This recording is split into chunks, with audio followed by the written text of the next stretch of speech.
Holden.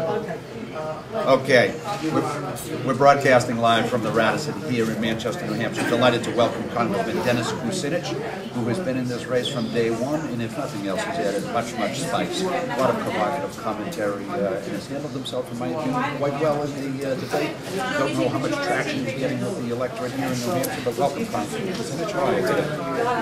Great. Actually, I had 3,000 people on their feet cheering over at the 100 Club the other day, and also had 700 people show up at a rally in Keene, hundreds in Congress. We're getting some traction. We'll see what the numbers are in a few hours, I know, but I'm glad to be in this race. I'm glad to be here as the only Democrat who voted against the war, who consistently voted against funding for the war, who wants to repeal the Patriot Act, who impeach the Vice President, and who calls for a not-for-profit health care system. I mean, you know, there's that. I'm the only voice in this race who's taking those positions. Let's start with that one on health care, Congressman, the last one that you mentioned. You have been really definitive in your critique of the American health care system, your sense that this is just completely out of control and does not work for ordinary Americans. And yet, most of the Americans I know, most Americans do have some form of health insurance and seem to be quite satisfied with the quality of the health care. How would your plan maintain quality while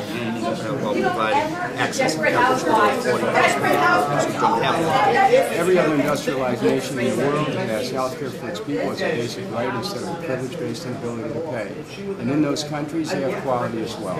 This argument that we can't get quality if we have a not-for-profit health care system is a joke, because there's 47 million Americans without any insurance, 50 million Americans with insurance, half the bankruptcies in America directly to people not having access. The problem is people can't have access. They can't afford it.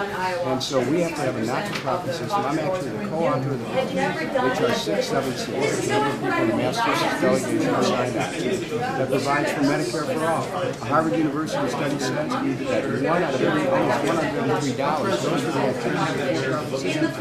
And that means for corporate profits, stock options, corporate salaries.